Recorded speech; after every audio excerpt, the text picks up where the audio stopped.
नमस्कार दोस्तों, मैं प्रदीप तिवारी, चंद्रा जुडिशियल क्लासेस प्रयागराज। जैसा कि आप सब जानते हैं कि छत्तीसगढ़ पीसीएस-जे का नोटिफिकेशन जारी हो गया है। उस नोटिफिकेशन को देखते हुए मेरे टीम के द्वारा Chandra judicial classes Prayagraj family के द्वारा क्रैश कोर्स चालू किया गया है, जिसमें जो भी क्रैश कोर्स छत्तीसगढ़ सिविल जज का संपूर्ण सिलेबस है वो आपको हैंड राइटिंग नोट्स के थ्रू पढ़ाया जाएगा। एग्ज़ाम पॉइंट ऑफ व्यू से जो कंटेंट सही हैं, जो content exam point of view से इम्पॉर्टेंट है, उसी कंटेंट को लिखकर नोट्स बनाई गई है। कई विधि विशेषज्ञों के द्वारा नोट्स बनाकर तैयार की गई है, जिसमें से आपको डे बाय डे जो क्लासेस चलेंगी, डे बाय डे आपको नोट्स क्लास के बाद उन बच्चों का जिनका चंद्रा जुडिशियल क्लासेस प्रयागराज में एडमिशन हो जाएगा, रजिस्ट्रेशन हो जाएगा क्रैश कोर्स के लिए, उनको डे बाय डे की क्लास की नोट्स पीडीएफ के माध्यम से उनके पास भेजा जाएगा।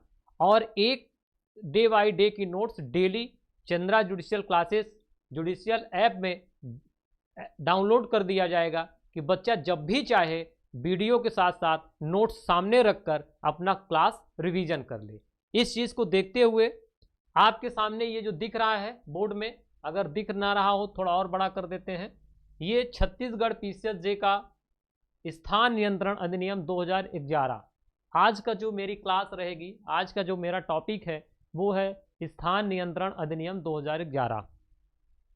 ये क्रैश कोर्स के माध्यम से रहेगा, पीडीएफ नोट्स रहेगी जो हाथ से लिखी हुई हाथ से लिखी हुई नोट्स रहेगी। इसमें आपको बता दें कि पहले तो हम थोड़ा सा इसकी भूमिका देख लें कि ये जो भाड़ा नियंत्रण अधिनियम है ये वास्तव में क्या है, ये किस काम में आता है, ये कैसा एक्ट है। तो जैसा कि आप जानते हैं, खास तौर पर इसका महत्व सबसे ज़्यादा जानना उन बच्चों के लिए है जो बाहर रहकर तैयारी कर रहे हैं। ये जो स्थान नियंत्रण अधिनियम है ये हर एक स्टेट का एक लोकल एक्ट कहा जाता है।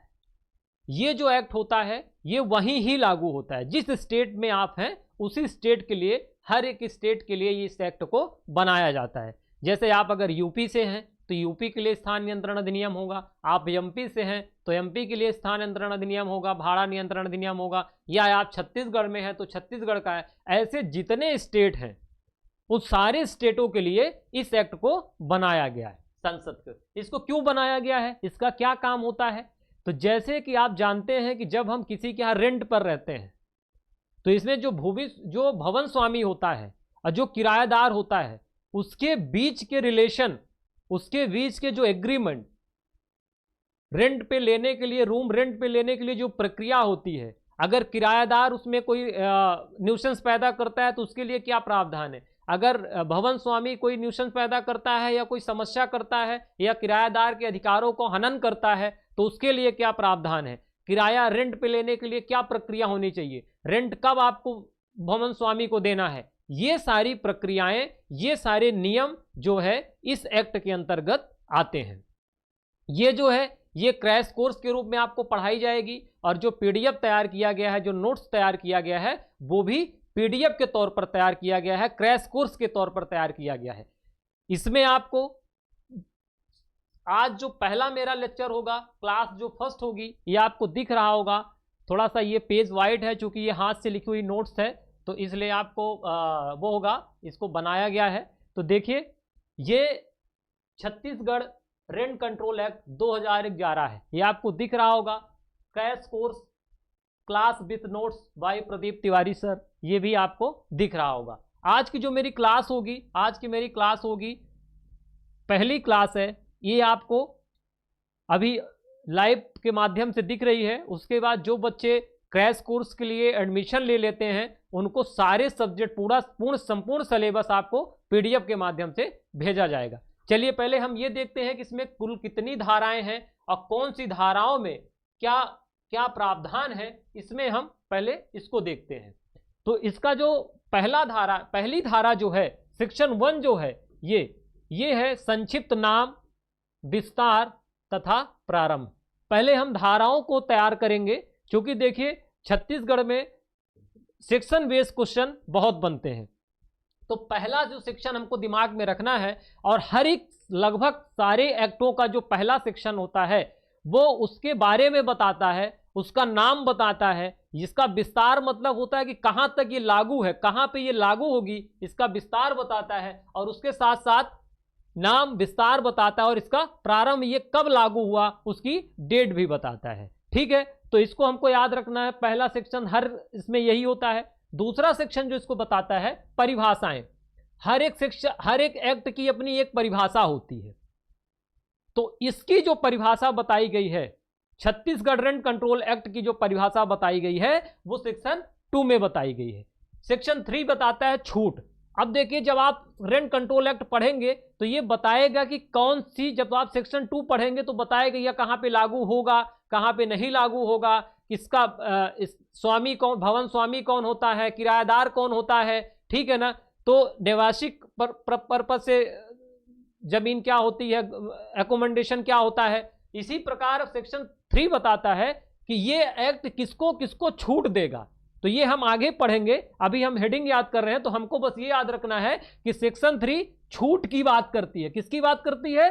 छूट की बात करती है। याद रखिए, इसको दिमाग में कैसे रखना है। मैं तुम्हें 3 बार छूट देता हूं, नहीं कहते कि मैं 3 बार माफ करूंगा।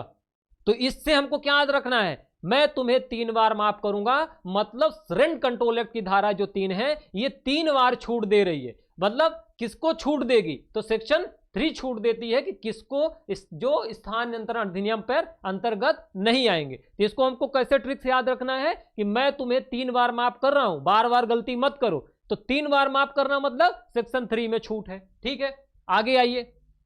अब सेक्शन 4 देखिए, सेक्शन 4 क्या कहता है। सेक्शन 4 कहता है कि जो अभिधृति होता है, ठीक है, उसका अनुबंध क्या होता है। मतलब जो आप ले रहे, अनुबंध यानी होता है करारनामा, ठीक है, करारनामा, अनुबंध माने करारनामा। ठीक है, उसके बाद सेक्शन 5 देखिए, भाड़ा जो होगा वो सहमति के अनुसार होगा। मतलब जब भी भाड़ा, मतलब भाड़ा मतलब रेंट, भाड़ा मतलब रेंट, तो ये कह रहा है कि रेंट जब भी तय होगा, जो भी रेंट होगा वो 2 लोगों के सहमति से होगा। किसके किसके, एक तो होगा लैंडलॉर्ड, जो होगा लैंडलॉर्ड होगा, और एक होगा टीनेंट।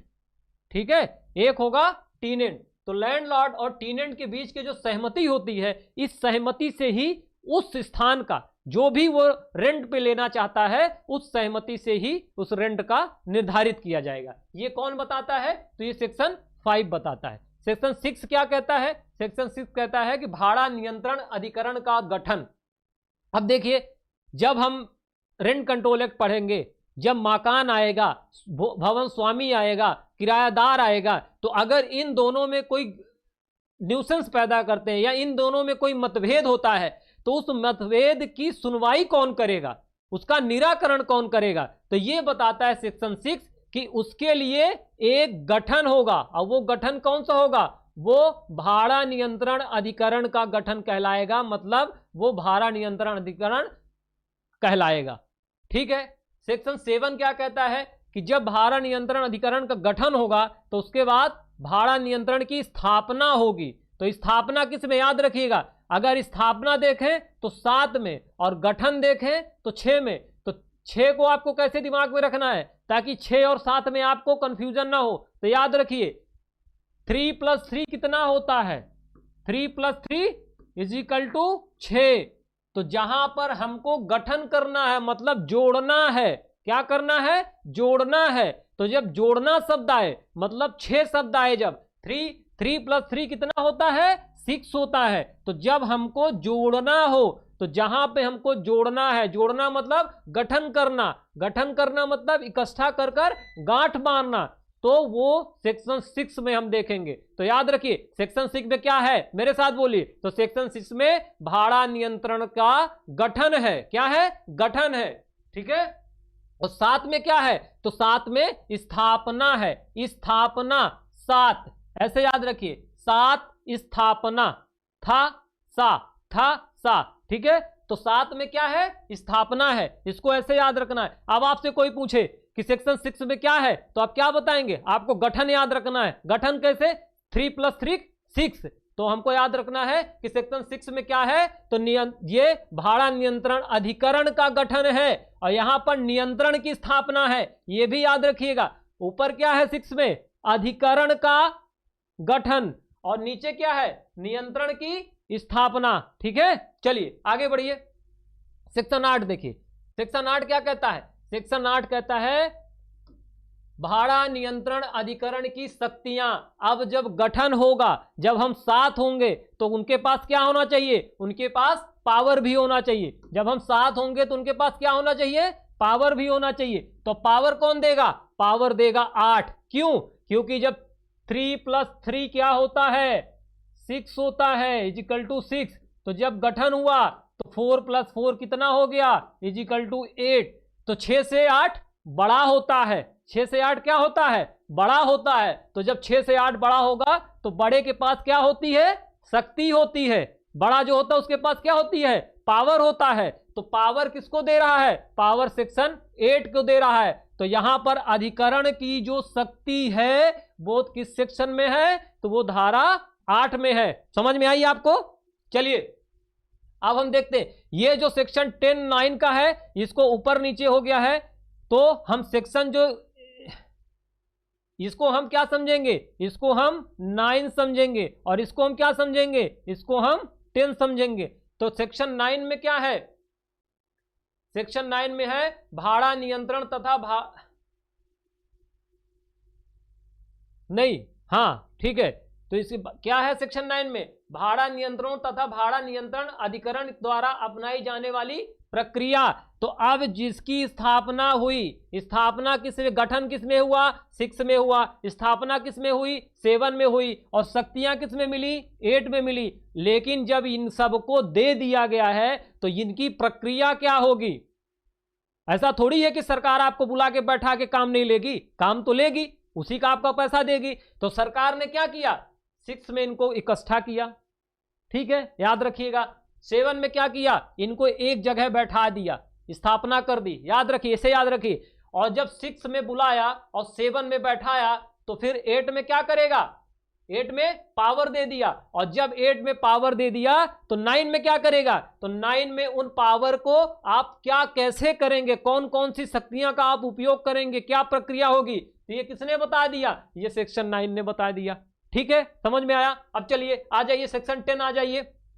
सेक्शन 10 क्या कहता है कि भाड़ा नियंत्रण शक्तियां एवं कृत्य। अब यहां पर जो भाड़ा नियंत्रण होगा जिसकी स्थापना कहां हुई है, 7 में हुई है, वो किस में आएगा, उसकी पावर क्या होगी, तो पावर होगी 10 में। और कृत्य यानी उसके कार्य क्या होंगे, ये कौन बताता है, सेक्शन 10 बताता है। ठीक है, चलिए अब आइए धारा 11 आ जाइए। धारा 11 कहता है आदेश का निष्पादन। अब देखिए, जो स्थान नियंत्रण अधिनियम में जो भाड़ा नियंत्रण की स्थापना की गई है, भाड़ा नियंत्रण अधिकरण की गठन किया गया है, उनको शक्ति दी गई है, पावर दिया गया है। अब वो जब अपनी प्रक्रिया अपनाएंगे, किस सेक्शन में प्रक्रिया अपनाएंगे, धारा 9 में। तो जब धारा 9 में ये सेक्शन प्रक्रिया अपनाएंगे, उसके बाद ये एक आदेश जारी करेंगे। तो आदेश का निष्पादन किस सेक्शन में है, तो आदेश का निष्पादन धारा 11 में है। ठीक है, धारा 12 में आ जाइए। धारा 12 कहता है कि भवन स्वामी तथा किराएदार के अधिकारों और बाध्यताएं। अब देखिए यहां पर बताया गया है कि जो भवन स्वामी है और जो किरायादार है, मतलब जो लैंडलॉर्ड है और जो टेनेंट है, इन दोनों के बीच की बाध्यताएं कौन कौन सी है और इनके अधिकार क्या क्या हैं, ये कौन बताता है, तो धारा 12 बताता है। ठीक है, अब आ जाइए धारा 13 अपील। अब अगर मान लीजिए इनमें दोनों में डिस्प्यूट हो गया, भवन स्वामी और किरायादार में कोई डिस्प्यूट हुआ, उस डिस्प्यूट को दूर करने के लिए वो क्या करेंगे, वो इनके पास जाएंगे। किसके पास जाएंगे, जो ये भाड़ा नियंत्रण की स्थापना की गई है। और जब भाड़ा नियंत्रण ने कोई आदेश पारित कर दिया, मान लीजिए ये भवन स्वामी के प्रति आदेश पारित कर दिया, लेकिन इससे किराएदार क्या है, असंतुष्ट है, तो किराएदार के पास क्या बचाव है, किराएदार धारा 13 के अंतर्गत क्या करेगा, अपील करेगा। ठीक है। उसके बाद आइए धारा 13 का ए, नियम बनाने की शक्ति। अब नियम बनाने की शक्ति किसके पास है, तो ये धारा 13 में है। और धारा 14 जो आता है वो निरसन और विवृत्ति की बात करता है। अब यहां से शुरू होता है हमारा एक्ट। तो चलिए, आपको जो हमने इसका जो सेक्शन का प्रावधान था वो हमने आपको सेक्शन को बताया है, उसको आप अच्छे से याद रखिएगा। अब हम शुरू करते हैं एक्ट। चलिए, सबसे पहला प्रश्न बनता है, एग्जाम में भी प्रश्न बनता है कि छत्तीसगढ़ भाड़ा नियंत्रण जो है वो कौन सा एक्ट क्रमांक है। तो याद रखिए, इसको लिख लीजिए, यह एक्ट क्रमांक क्या है, 19 है, सन 2012।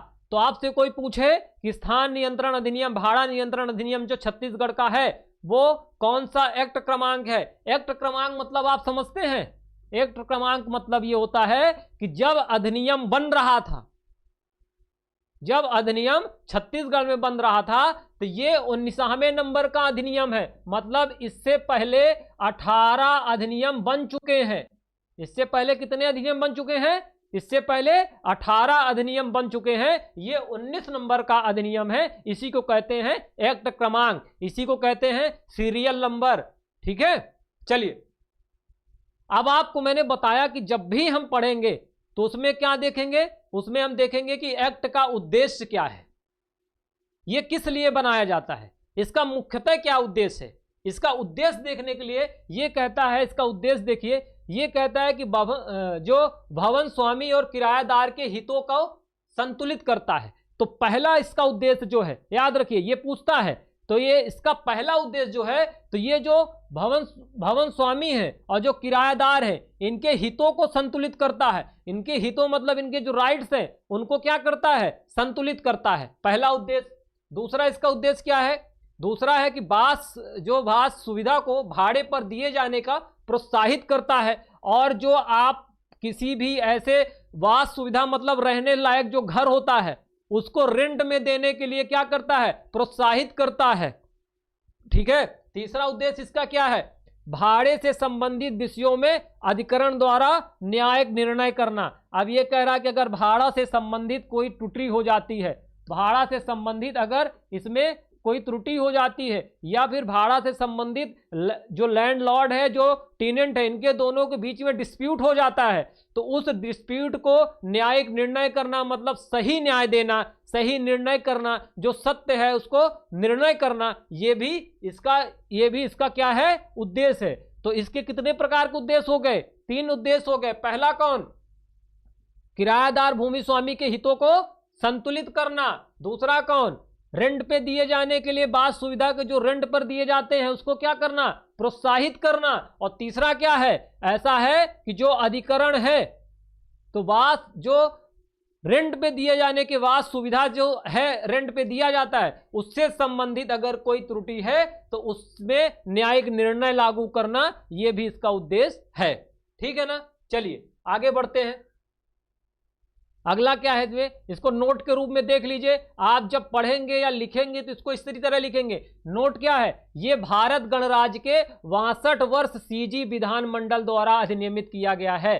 ठीक है, याद रखिएगा, 2 चीजें याद रखिए। ये भी पूछता है प्री में कि भारत गणराज्य के कौन से वर्ष में इसको वो किया गया है, तो किसके द्वारा किया गया है। इसमें 2 क्वेश्चन बनेगा। पहला बनेगा ये जो है 62 वर्ष में किया गया है, और तीसरा किसके द्वारा किया गया है, विधानमंडल द्वारा। किसके द्वारा किया गया है, विधानमंडल द्वारा। ठीक है। चलिए आगे बढ़िए। ये सब प्री पॉइंट ऑफ व्यू से क्वेश्चन है। ठीक है, ये मेंस की नहीं है, ये प्री की पीडीएफ है। चलिए ये क्रैश कोर्स है, इसी तरह हम जल्दी जल्दी पढ़ेंगे। जिन बच्चों को समझ में ना आए वो कमेंट कर सकते हैं, या फिर पीडीएफ जो दिया जाएगा उससे समझें और मुझे बताएं। चलिए आगे बढ़ते हैं। अभी आया राष्ट्रपति, इसकी स्वीकृति कब हुई, राष्ट्रपति इसको कब स्वीकृति दी अपनी, तो ये 5 अक्टूबर 2012 को दी। याद रखिएगा, ये प्रश्न प्री में पूछा जाता है कि स्थान भाड़ा नियंत्रण अधिनियम को राष्ट्रपति की स्वीकृति किस दिन मिली, तो भाड़ा नियंत्रण अधिनियम को राष्ट्रपति की स्वीकृति 5 अक्टूबर 2012 को मिली। कब मिली, 5 अक्टूबर 2012 को। बहुत सही, वेरी गुड। चलिए दूसरा देखिए, राज्यपाल की स्वीकृति कब मिली। याद रखिएगा, इसमें दोनों की स्वीकृति अनिवार्य है, राष्ट्रपति और राज्यपाल। ठीक है, तो राष्ट्रपति की स्वीकृति तो आपको याद हो गया 5 अक्टूबर, बहुत सही, वेरी गुड। लेकिन राज्यपाल की स्वीकृति कब मिली? तो राज्यपाल की स्वीकृति 23 मई 2011 को मिली। मतलब समझ रहे हैं?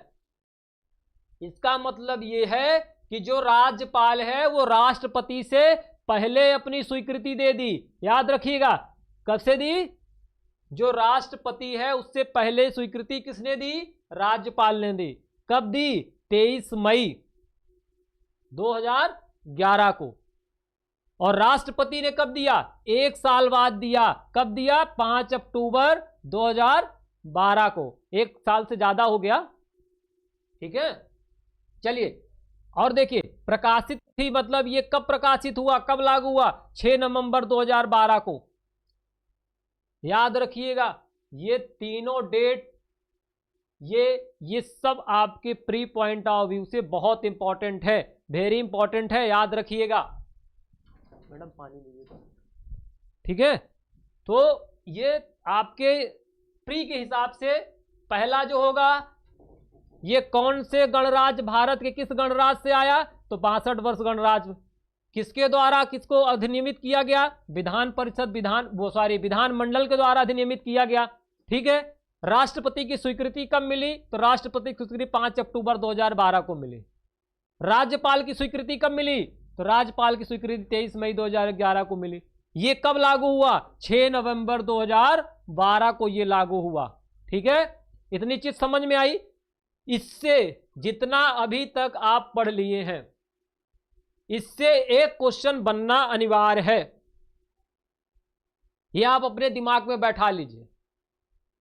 अगर आपने इतने क्वेश्चन याद कर लिए, एक्ट संख्या, कौन से विधानमंडल द्वारा इसको अधिनियमित किया गया, किस वर्ष में किया गया, राष्ट्रपति की स्वीकृति कब मिली, राज्यपाल की स्वीकृति कब मिली, ये कब लागू हुआ, इसमें कुल कितनी सेक्शन है और कौन सी सेक्शन में क्या प्रावधान है, अगर आपने इतना कर लिया, समझिए 1 नंबर आपने अपना फिक्स कर लिया।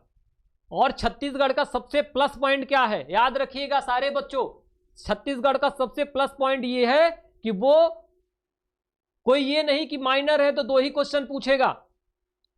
वो कहो माइनर से 10 क्वेश्चन पूछ ले और मेजर से 2 पूछ ले। पिछला जो पेपर आया है, जिन बच्चों को जानकारी नहीं है वो पेपर उठा के देख ले। 52 क्वेश्चन, 100 में 52 क्वेश्चन पूछे गए थे माइनर से। माइनर से 100 में 52 क्वेश्चन पूछे गए थे।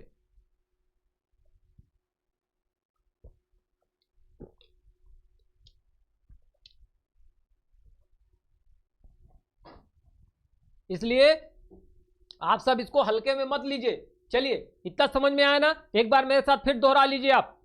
राष्ट्रपति की स्वीकृति, जल्दी बोलिए, 5 अक्टूबर 2012, बहुत सही। राज्यपाल की स्वीकृति, जल्दी बोलिए, 23 मई 2011, बहुत सही। कब लागू हुआ? 6 नवंबर 2012, वेरी गुड, बहुत सही। चलिए अब हम बढ़ते हैं आगे। सेक्शन 1, नाम, विस्तार और प्रारंभ। मैंने आपको बताया था कि पहला सेक्शन हमेशा क्या बताता है, इसका नाम क्या है, इसका विस्तार क्या और ये कब लागू हुआ। चलिए अब हम आगे देखते हैं।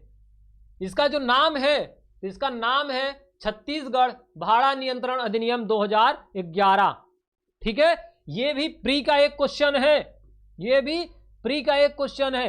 नाम पूछता है, इसका नाम क्या है? तो छत्तीसगढ़ भाड़ा नियंत्रण अधिनियम 2011, ये इसका नाम है। विस्तार कहाँ है? तो ऐसे नगर पालिका, ऐसे क्षेत्रों में होगा जो राज्य जिला मुख्यालय के रूप में सम्मिलित हो। मतलब ये 2 जगह लागू होगा। पहला, ये समस्त नगर पालिका क्षेत्रों पे लागू होगा, ये पहला हो गया। दूसरा, और कहां लागू होगा? तो ऐसे क्षेत्रों में भी ये लागू हो सकता है जिसको जिला मुख्यालय क्या करे, जो जिला मुख्यालय के रूप में समाविष्ट हैं, जो जिला मुख्यालय के रूप में हैं, उनको ऐड किया गया है, वहां भी ये लागू होगा, ठीक है। ऐसे नगर पालिका क्षेत्र पे लागू होगा जो नगर पालिका क्षेत्र हैं, और ऐसे क्षेत्रों में भी लागू होगा जो जिला मुख्यालय के रूप में समाविष्ट किए गए हैं, ऐसे क्षेत्रों में भी ये लागू होगा, ठीक है ना। और कहां लागू होगा ये? तो और ऐसे अन्य क्षेत्र में भी लागू होंगे जिसको राज्य शासन राजपत्र में अधिसूचना द्वारा समय समय पर निर्दिष्ट करे। अब यहाँ ये लाइन क्या कह रही है, ये इसमें तो आपको पता चल गया कि ये नगर पालिका क्षेत्र में लागू होगा और जो उसमें मुख्यालय ने जिला रूप में समाविष्ट कर दिया राज्य ने, उसको भी लागू होगा। लेकिन और कहाँ लागू हो जाएंगे, तो ये कह रहा कि अन्य क्षेत्र में भी लागू हो जाएंगे।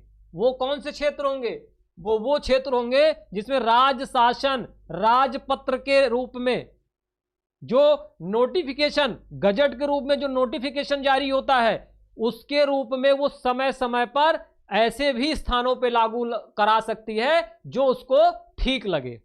ठीक है, तो ये 3 जगह लागू होता है। मेरे साथ दोहराइए, कहां लागू होता है, ऐसे समस्त नगर पालिका क्षेत्रों में। और कैसे क्षेत्रों में, ऐसे क्षेत्रों में जो राज्य जिला मुख्यालय रूप में समाविष्ट है। और ये कब लागू हुआ, ये बहुत इंपॉर्टेंट है। तो ये 6 नवंबर 2012 को लागू हुआ। लेकिन अब यहां पर 12 देख रहे हैं तो यहां पर 11 मत कर दीजिएगा बेटा। नाम पूछे तो 11, लागू पूछे तो 12। ठीक है, ये आपको भरमाएगा, ये क्वेश्चन गलती होती है, ये आपको भरमाएगा। क्या भरमाएगा, ये लिखेगा कि छत्तीसगढ़ भाड़ा नियंत्रण अधिनियम 2012, चूंकि आपको क्या याद है, लागू होने की डेट, तो गलती मत करिएगा। नाम में 11 रहेगा और लागू होगा तो 12 रहेगा। ठीक है ना, चलिए आगे बढ़ते हैं। अब आते हैं सेक्शन 2, वेरी इंपॉर्टेंट सेक्शन। इससे 2 क्वेश्चन बनना 100% अनिवार्य है। पहला जो आता है 2A या 2(1), वास सुविधा क्या कहलाता है, जिसको हम पढ़ते आ रहे हैं, वो क्या कहलाएगा। तो ये कह रहा है कि कोई भवन या भवन का भाग, चाहे वो आवासीय हो या गैर आवासीय हो, मतलब या तो रहने लायक हो, आवासीय मतलब या तो रहने लायक हो, या फिर उसमें आदमी रह तो नहीं रहा है लेकिन कोई व्यापार कर रहा है। गैर निवासी का मतलब यही होता है। आवासीय तो आप समझ रहे हैं, आवासीय मतलब जहां पर लोग रह रहे हैं, रहने लायक घर हो, जहां पर जो रहने लायक घर हो।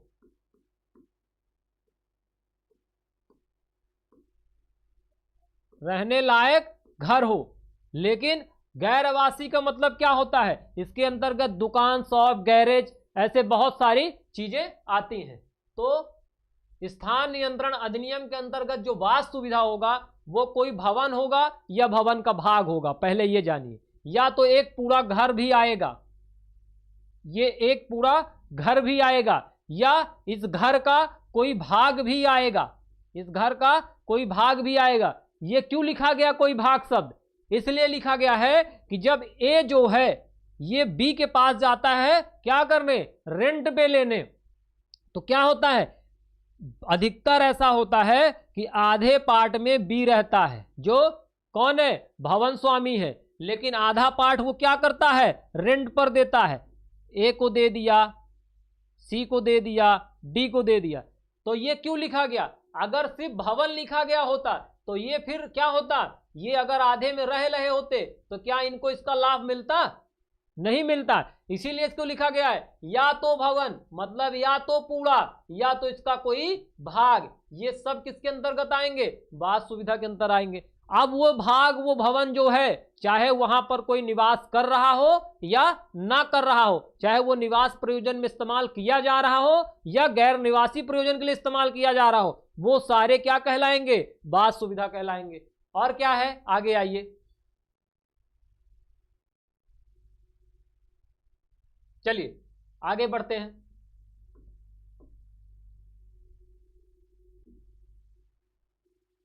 और इसके अंतर्गत ये कब आएगा, ऐसी वास या सुविधा जो है वो ऐसे भवन स्वामी द्वारा, मतलब जिसकी वो प्रॉपर्टी है, वो क्या कर रहा हो, वो ऐसे किरायादार, जो किरायादार है उसको क्या कर हो, किराए पर दिया गया हो, मतलब रेंट पर दिया गया हो।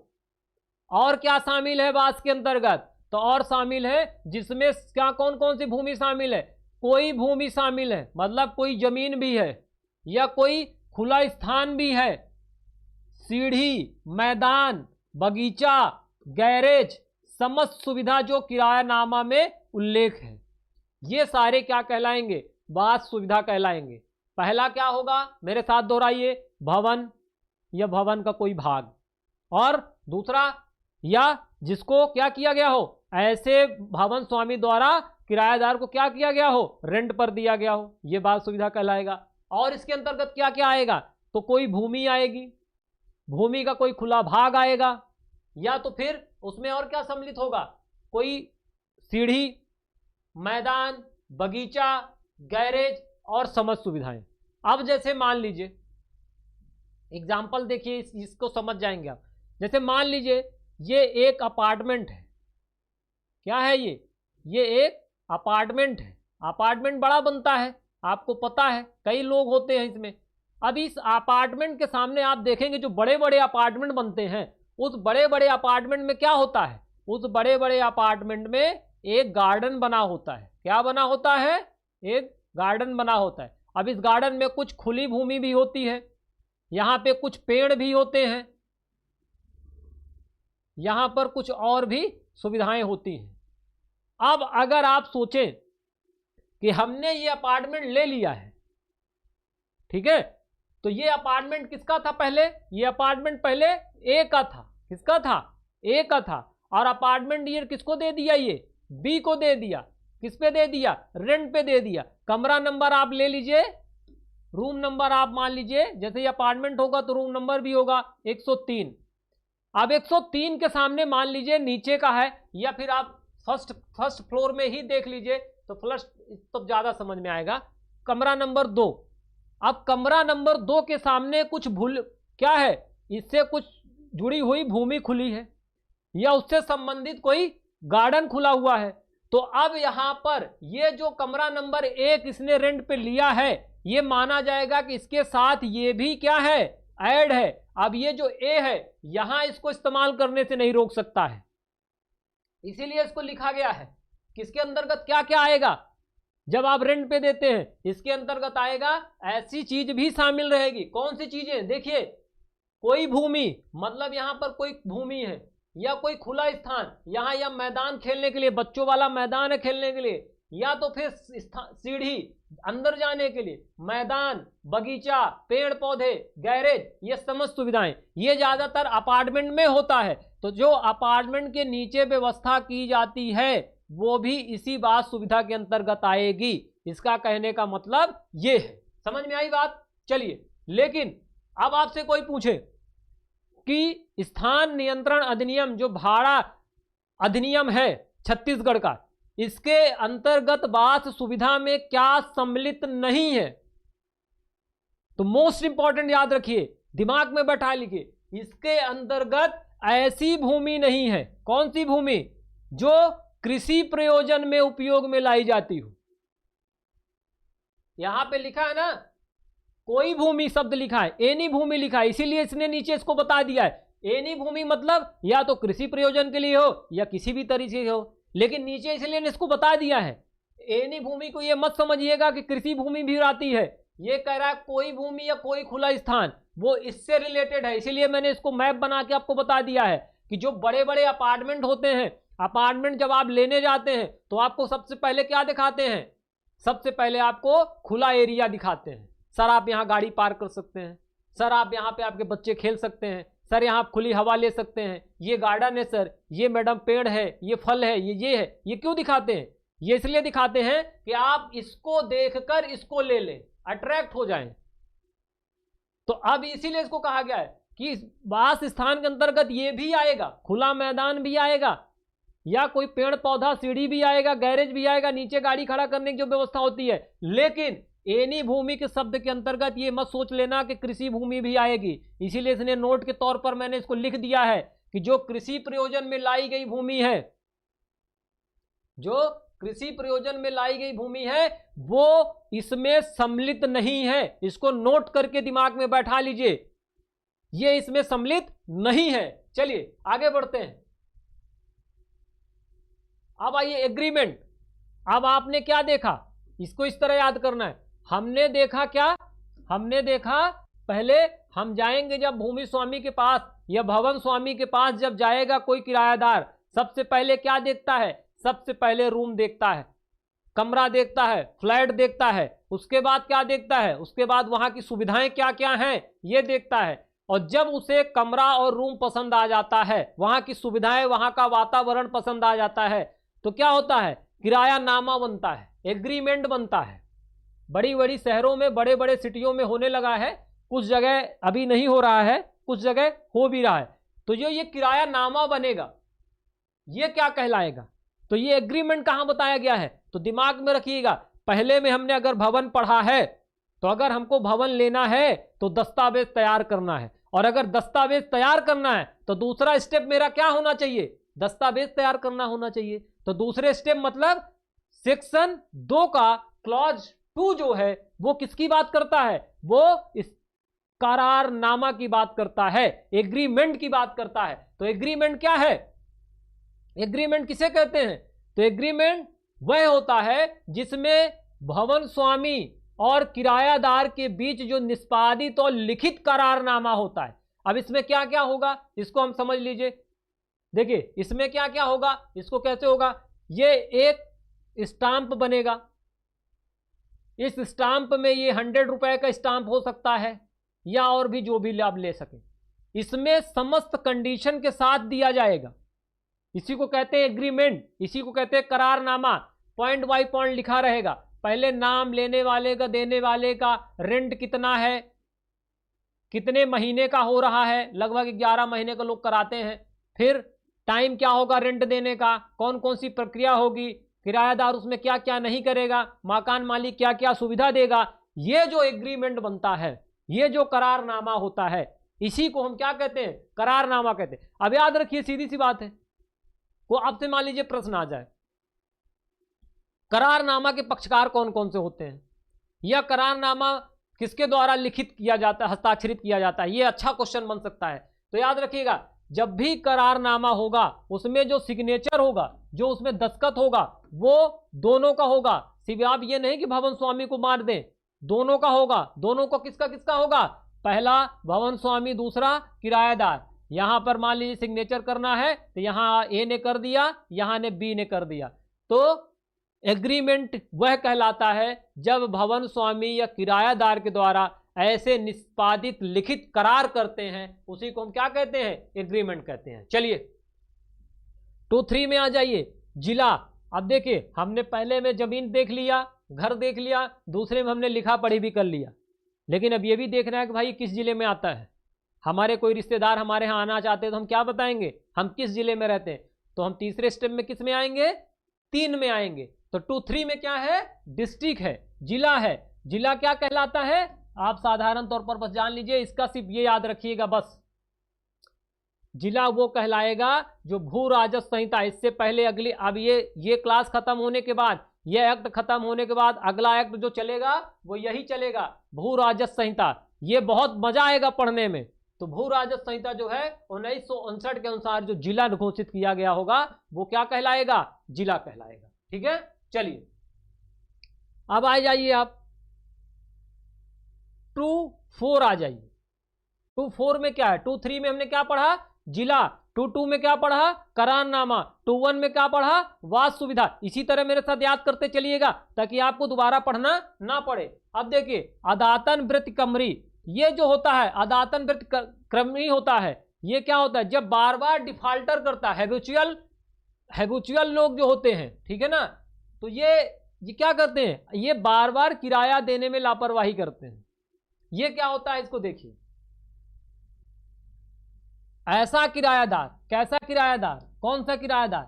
ऐसा किरायादार जो 12 माह की काला अवधि में 3 बार या 3 बार से अधिक भवन स्वामी को करारनामा के अनुसार दिए गए तिथि से पूर्ण किराया एवं समस्त देय को भुगतान करने में विफल रहता है। बस ये याद रखिए, मैंने क्या कहा कि हैबिचुअल जो होता है, ठीक है ना, ये जो अदातन वृत्तिक्रमरी होता है, इसका काम क्या होता है? तो इसको हम कहेंगे, ये प्री में बहुत पूछा जाएगा क्वेश्चन। ये कह रहा है कि वह किरायादार, पहली बात तो ये जानिए कि अदातन जो होता है ये किरायादार होता है, ये जान लीजिए। दूसरा, 12 माह जो एग्रीमेंट किया गया, हमने अब इससे पहले क्या पढ़ा था? एग्रीमेंट करारनामा। तो 12 माह में 3 बार वो क्या करता है, या 3 बार से अधिक भी, या तो 3 बार या 3 बार से अधिक, मतलब 12 माह में 3 माह का ये किराया ही नहीं देता है, या 3 माह से अधिक, मान लीजिए 4-6 माह का किराया नहीं देता है। और क्या करता है? जो एग्रीमेंट किया गया है भूमि स्वामी, भवन स्वामी और किराएदार के बीच में उस एग्रीमेंट के अनुसार जो लिखा गया, दिए गए डेट को, दी गई तिथि को, वो क्या करता है, समस्त किराया भुगतान नहीं करता है, विफल रहता है, उसी को कहते हैं कि ये अदातन क्या है, व्यतिक्रमी है। अदातन व्यतिक्रमी। इसका इस तरह समझिए, मान लीजिए ये ए ने एक करारनामा बनवाया, उसमें लिख दिया कि 5, 3, 8, 7 को आपको रेंट देना है। अब ये 3, 8 को भी नहीं दिए, 3, 9 को भी नहीं दिए, 3, 10 को भी नहीं दिए, डिफॉल्ट कर दिए। अब इसी को माना जाएगा कि क्या है, ये अदातन अपराधी। अब ये प्रश्न कैसे बनेगा, अदातन व्यतिक्रमी कौन होता है, और उसमें लिखा रहेगा जो 12 माह में 3 या 3 बार से अधिक न दिया गया हो किराया, विफल रहता किराया देने में, या 12 माह से 3 बार तक का किराया देने में विफल रहता है, या 12 माह में 6 माह का किराया देने में विफल रहता है, या इनमें से कोई नहीं। याद रखिएगा, जब 3 बार या 3 बार से अधिक आए तो आपको यही मारना है, 3 बार या 3 बार से अधिक, भले वहां 3 बार तक लिखा हो, क्योंकि बेयर एक्ट में 3 बार से अधिक शब्द का प्रयोग किया गया है। तो जहां पर 3 बार या 3 बार से अधिक शब्द आए वहां पर हमको क्या मारना है, 3 बार से अधिक। ठीक है, चलिए 2.5 में आ जाइए। भवन स्वामी कौन कहलाएगा, अभी तक हमने जिसके बारे में पढ़ते आए हैं वो कहलाएगा कौन। ये कह रहा है कि वह व्यक्ति जो किसी वास सुविधा का किराया, याद रखिए हम किसको भूमि स्वामी के, जरूरी नहीं है कि घर मेरे नाम है तभी मैं भवन स्वामी होऊंगा, ये यही बता रहा है। कभी कभी क्या होता है, ए भोपाल में है या उत्तर प्रदेश में है और उसका घर कहाँ है, रीवा में है। कहाँ है उसका घर,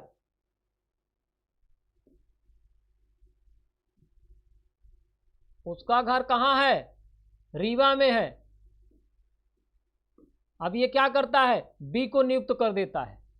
ए किसको नियुक्त कर देता है, बी को नियुक्त कर देता है कि तुमको क्या करना है, तुमको जितने हमारे यहाँ ये मकान में किराएदार रह रहे हैं, A1, A2, A3, इनसे तुमको क्या करना है, इनसे तुमको किराया वसूलना है। अब देखिए मकान किसके नाम है, ए के नाम है, किराया कौन ले रहा है, बी ले रहा है, तो यहां बी भी भूमि स्वामी कहलाएगा, यही ये बता रहा है। याद रखिए, देखिए वह व्यक्ति जो किसी वास सुविधा का किराया चाहे स्वयं से, मतलब चाहे ए स्वयं के लेखे या किसी अन्य व्यक्ति के लेखे, इस हैसियत से, किस हैसियत से, न्यासी, पालक अथवा रिसीवर किराया प्राप्त करता है या प्राप्त करने का हकदार होता है, वह क्या कहलाता है, वह भवन स्वामी कहलाता है। समझ में आई बात। अब यहां पर घर किसके नाम है। अब अगर साधारण व्यक्ति से आप पूछें कि भवन स्वामी कौन होता है, जिसको लॉ का नॉलेज नहीं है, जो छत्तीसगढ़ रेंट कंट्रोल एक्ट नहीं पढ़ा है, आप उससे पूछिए कि भवन स्वामी कौन होता है, तो वो ये बताएगा जिसके नाम वो घर है वो है भवन स्वामी। लेकिन इसके भाषा में कोई और भी है, कौन है, या तो जिसके नाम घर है वो तो है ही है भवन स्वामी, और कौन भूमि स्वामी कहलाएगा, भवन स्वामी कहलाएगा। तो और ऐसा भी व्यक्ति कहलाएगा जो ऐसी हैसियत से, किस हैसियत से, या तो न्यासी हैसियत से हो, ट्रस्टी हो, या तो पालक हो, या रिसीवर हो।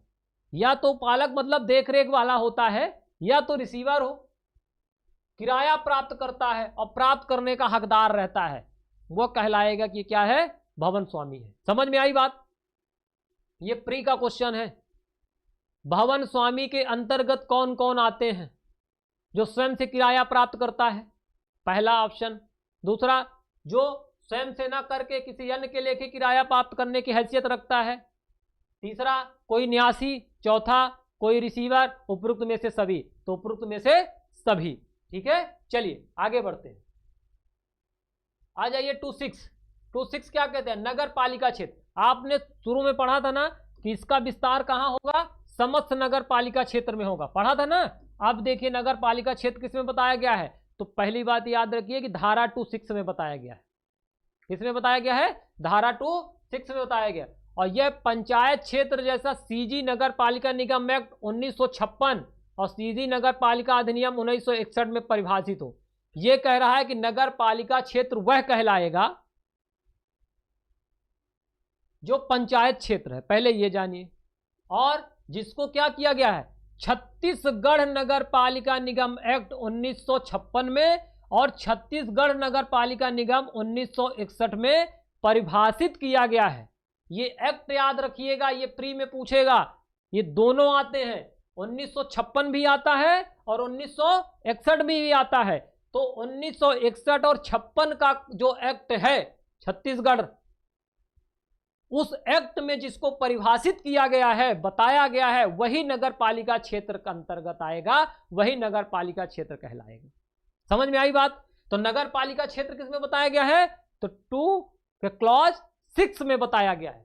ठीक है, चलिए आगे बढ़ते हैं। अब देखिए नोटिस क्या है, 27 में क्या है? नोटिस है। अधिसूचना, अधिसूचना किसे कहेंगे? तो ये कहता है कि शासन द्वारा राजपत्र में प्रकाशित जो सुसंगत अधिसूचना है, मतलब सुसंगत मतलब क्या होता है? रिलेवेंट, एक दूसरे से जुड़ता हुआ। ये जब आप एविडेंस पढ़ेंगे तब आपको बताएंगे। तो अगर राज शासन मतलब राज्य सरकार क्या करती है? राजपत्र, मैंने आपको बताया था, गजट जारी करती है, उस गजट में उससे रिलेटेड जो वो अधिसूचना बताती है वही कहलाएगा शासन द्वारा राजपत्र में प्रकाशित सुसंगत अधिसूचना। उसी को हम कहेंगे नोटिस। अब नोटिस में मतलब आप सीधी सी बात समझ रहे, कोई सेक्शन में अमेंडमेंट करना है या कोई नियम लागू करना है या और भी कोई चीज लागू करनी है, तो ये 27 के अंतर्गत वही जो गजट होगा उसी को हम कहते हैं नोटिस। चलिए 28 आ जाइए। 28 में क्या है? पुराना अधिनियम। ओल्ड एक्ट क्या होगा? पुराना अधिनियम। ये कह रहा है कि सीजी रेंट कंट्रोल एक्ट 1916 क्रमांक संख्या 1961 संशोधन सहित। तो जो ये छत्तीसगढ़ रेंट कंट्रोल एक्ट जो 1916 था और 1961 का संशोधन सहित, ये क्या कहलाएगा? ये कहलाएगा पुराना अधिनियम। ठीक है, मतलब इससे पहले जो एक्ट था, सीधा बस ये समझिए, इनकी बस आपको क्या याद रखना है? इनकी बस आपको सेक्शन क्लॉज याद रखना है बस।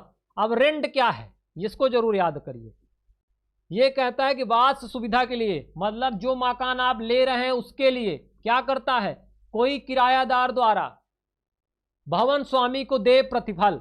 तो जो किसी वास सुविधा के लिए कोई भी किरायादार ऐसा कोई प्रतिफल देता है, किसको देता है? भवन स्वामी को देता है, वही कहलाता है रेंट। समझ में आई बात? रेंट क्या है? ठीक है, अब उसके बाद आइए 210 आ जाइए। 210 में क्या है? भाड़ा नियंत्रक। हमने क्या हेडिंग में पढ़ा था ना, तो ये क्या कह रहा है? भाड़ा नियंत्रक। रेंट कंट्रोलर कौन होगा? तो रेंट कंट्रोल जो होगा, रेंट कंट्रोलर वो अधिनियम की धारा 7(1) के अंतर्गत नियुक्त किया हो। ये प्री में पूछा जाएगा, इसकी सेक्शन भी याद रखिएगा और वो पूछ लेगा भाड़ा नियंत्रण किस सेक्शन के अंतर्गत नियुक्त किया जाता है। तो सेक्शन 7 का क्लॉज 1 पॉइंट वाइज पूछेगा, याद रखिएगा, सिर्फ 7 नहीं पूछेगा, ऐसा पूछ सकता, याद रखिएगा। भाड़ा नियंत्रण जो रेंट कंट्रोलर है वो किस सेक्शन में नियुक्त किया जाता है। अब इसने लिख दिया क्लॉज 1 में, धारा 7 में, बी में क्या कर दिया?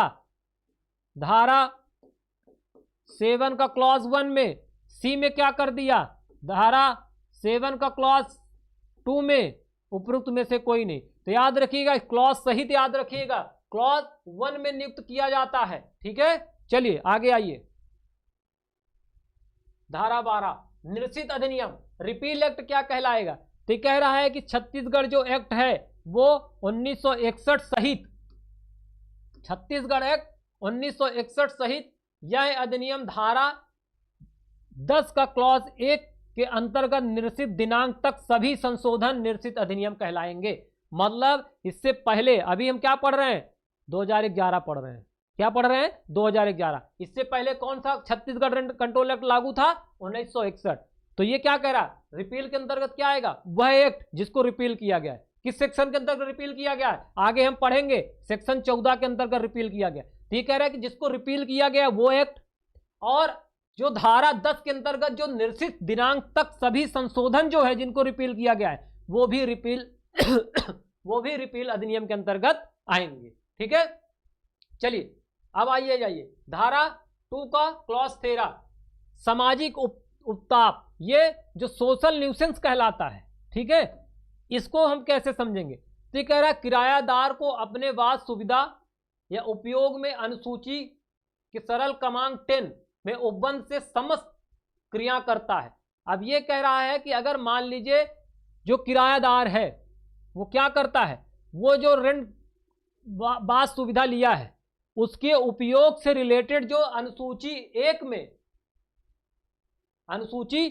में क्रमांक 10 में जो बताए गए हैं नियम कानून रहने खाने इस उपयोग करने का, अगर उसका वो क्या करता है, उसमें जो उपबंध किया गया उसका वो क्या करता है, उसके समस्त उपबंधों को वो क्या करता है, विफल करता है, तब ये माना जाएगा कि सोशल न्यूसेंस कर रहा है। ठीक है, जैसे मान लीजिए उसमें बताया गया, जब हम आगे पढ़ेंगे तो आपको बताएंगे, पहला यही समझ लीजिए कि वो वहां पर किसी भी ऐसे अभद्र चीजों का प्रयोग नहीं करेगा। कोई जैसे उसने मकान लिया रहने के लिए और वहां चालू कर दिया वेश्यावृत्ति, कोचिंग चलाने के लिए दुकान लिया और वेश्यावृत्ति का धंधा चालू कर दिया, ये भी क्या है, सोशल न्यूसेंस है। इससे क्या होता है, समाज प्रभावित होता है। तो अगर ऐसा कुछ कर रहा है वो सोशल न्यूसेंस कहलाएगा। और अब आ जाइए धारा 2 का क्लॉज 14 किरायादारी क्या कहलाएगा, टेनेंट क्या कहलाता है। टेनेंट वह व्यक्ति जो किसी बात सुविधा के उपयोग के लिए इस भवन स्वामी को देय होता है। क्या देय होता है, देखिए पहला टेनेंट कौन होगा, वह व्यक्ति होगा जो ऐसे बात सुविधा के लिए उपयोग करने के लिए भवन स्वामी को कुछ देता है। ठीक है ना, और इनमें ऐसा भी व्यक्ति सम्मिलित है जो एक्ट के प्रावधानों के अंतर्गत पारित बेदखली से संबंधित आदेश या डिग्री के अथवा कब्जा समाप्ति के बाद भी कब्जा बनाए रखता है। याद रखिएगा, ये लाइन जरूर याद रखिएगा, ये प्री में पूछ सकता है, इसमें स्टार लगा लीजिए। ये पूछ सकता है कि किराएदारी के अंतर्गत कौन आता है। अब मान लीजिए आपने देख लिया कब्जा के बाद भी कब्जा बनाए रखता है, क्या वह व्यक्ति आता है, बिल्कुल आता है। तो ऐसा व्यक्ति भी आता है जिसको बेदखली पारित कर दी गई है, उसके खिलाफ कोई आदेश दे दिया गया है, कोई डिग्री दे दी गई है और उसको कब्जा उसका समाप्त हो गया है, उसके बाद भी अगर उस मकान में वो कब्जा बनाया है तब भी वो क्या कहलाएगा, किरायादारी कहलाएगा, टेनेंट कहलाएगा। फॉर एग्जाम्पल देखिए, एग्जाम्पल हम आपको बता दें, समझ में आ जाएगा। मान लीजिए ए भवन स्वामी है, बी किराएदार है। अब ए और बी के बीच में कोई डिस्प्यूट हुआ, डिस्प्यूट में ये हो गया जो सी है जहां ये जाएगा, भाड़ा नियंत्रण है, जहां अपील करेगा कोर्ट में, न्यायालय में, उसने क्या कर दिया, डिस्प्यूट को जब देखा तो ये देखा कि यहां पर जो बी है उसी की गलती है और इसने बी के खिलाफ क्या कर दिया, कब्जा के लिए बेदखली के लिए कोई आदेश पारित कर दिया, आदेश के साथ साथ डिग्री भी दे दी। बेदखली के लिए क्या कर दिया, इसके खिलाफ आदेश भी दे दिया और इसके आदेश के साथ साथ इसको डिग्री भी दे दिया और इसका कब्जा भी समाप्त हो गया। उसके बाद भी अगर इस मकान में जिसमें ये रहता था इसमें अगर ये अपना कब्जा बनाया हुआ है तो भी ये क्या कहलाएगा, अभी ये तब भी किरायादारी कहलाएगा। ये कह रहा है सेक्शन 2 का क्लॉज 14। समझ में आया? चलिए आगे बढ़ते हैं और देखिए इसका क्लॉज आगे भी है, एक ये होगा। अब अगर मृत्यु के पश्चात, मान लीजिए ए और बी के बीच में हमने आपको बताया मुकदमा चल रहा है, ए और बी के बीच में क्या चल रहा है, ए और बी के बीच में दोनों के डिस्प्यूट का मामला कहां चल रहा है, सी नामक कोर्ट पे चल रहा है और इसी दौरान बी की मृत्यु हो गई। क्या हो गया, बी मर गया, तब क्या होगा, तब भी कह रहा है, अगला क्लॉज देखिए, ये कह रहा है कि मृत्यु के पश्चात क्या होगा, तो आवासीय प्रयोजन के लिए उत्तरजीवी कौन कौन आएगा, उत्तरजीवी में कौन कौन आएगा, उसके जाने के बाद भी किसका अधिकार बना रहेगा, ये बता रहा है क्लॉज 14। ये कह रहा है कि जैसे कोई मर गया जो पहले से रह रहा था तो उसके बाद आवासीय अगर प्रयोजन के लिए है, मतलब रहने के लिए, तो उसका उत्तरजीवी उसका राइट्स रखेगा। लेकिन उत्तरजीवी में भी इसने व्यक्ति विशेष बता दिया कि कौन कौन राइट रख सकता है। पहला बताता है पति, पत्नी, पुत्र, पुत्री, माता, पिता। याद रखिएगा, ये प्री का बहुत मोस्ट इंपॉर्टेंट क्वेश्चन है। तो कितने लोग हो गए? 1 2 3 4 5 6, उंगलियों में गिन लीजिए। मान लीजिए ए मकान मालिक था, बी कौन था? बी किराएदार था। अब बी मान लीजिए पति था, तो उसकी पत्नी हो जाएगी हकदार। इसको मान लीजिए पत्नी थी, तो उसका पति हो जाएगा हकदार, पति हो जाएगा अधिकार। अब मान लीजिए पत्नी थी, पति पहले नहीं था, तो उसका पुत्र हो जाएगा। मान लीजिए पुत्र नहीं था, तो पुत्री हो जाएगी। ये भी नहीं थे, तो उनके माता पिता हो जाएंगे।